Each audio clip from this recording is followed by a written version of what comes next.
In our last two videos, we have discussed about functional connectivity. Today, we are going to discuss a review regarding exploring the brain networks, a review on resting state of fMRI functional connectivity.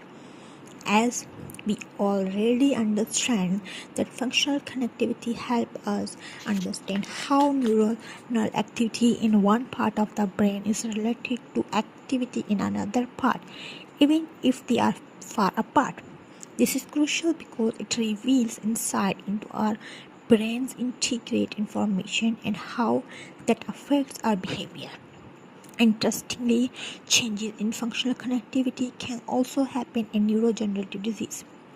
With new neuroimaging techniques, we can now examine the functional connectivity pattern across the entire brain.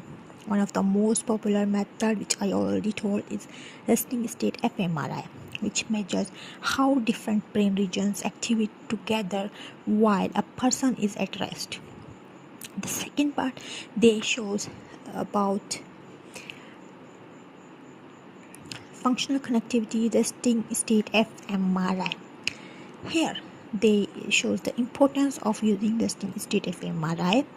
They told that the resting state fMRI has revolutionized our understanding of the brain. It allows to see which areas are co-activating during rest, giving us clues about the brain's core organization. For instance, researchers like Biswal et al. Have shown that even during rest, there is ongoing functional connectivity in motor network. We can see this connectivity across various networks such as visual and auditory systems, which highlights the brain intricating wiring. So this means that so we don't want that our patient should be in dynamic state or in condition, because we can, using resting state fMRI, we can also understand the brain of the patient who are unconscious. In the third part, they show the origin of spontaneous resting state fMRI signals. Here they talk about the signals which observed in resting state fMRI.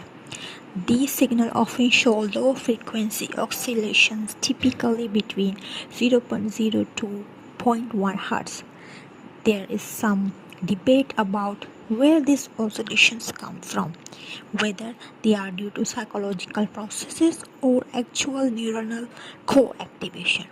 It is important to note that the lower temporal resolution of fMRI can sometimes create artificial correlation. However, studies suggest that spontaneous activity indeed correlates among functional overlapping brain regions. In the fourth part, authors talk about how to process resting state fMRI data. So, when we analyze resting state fMRI data, we have several methods at disposal.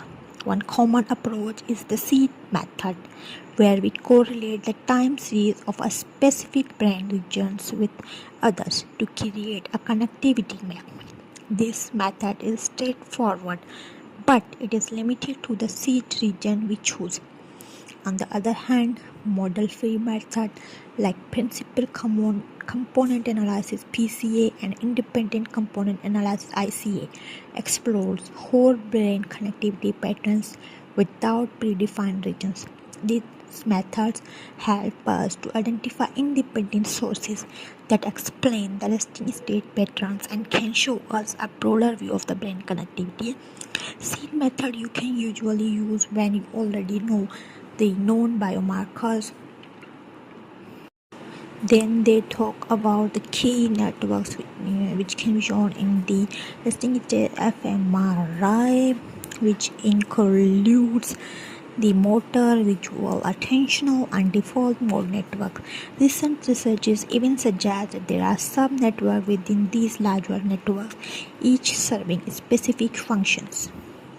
Then researchers on the sixth part talk about functional versus structural connectivity, a structural core of resting state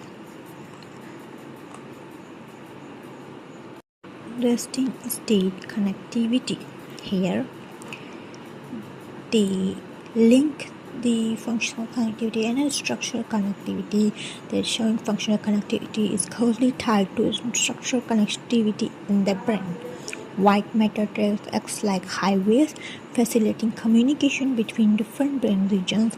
Studies that combined resting state fMRI with diffusion tensor imaging have shown that greater structural connectivity often correlate with higher functional connectivity. So this means they have a direct connection between two connectivities. Then they talk about examining the organization of brain network, where they talk about graph theory, which is the widely used technique to understand brain networks. There are different graph properties, like first of all, for graph we must know that we will consider region as a node and the connectivity between the region as an edge or connection. Then we can calculate different graph properties, including clustering coefficient, path length, degree centrality, between centrality, modularity, small world property. This is a big topic, another kind of research. So maybe in future we will also discuss about graph theory analysis of functional connectivity. Then they talk about linking functional connectivity to cognition, where they say that there is also a fascinating link between functional connectivity and cognitive behavior.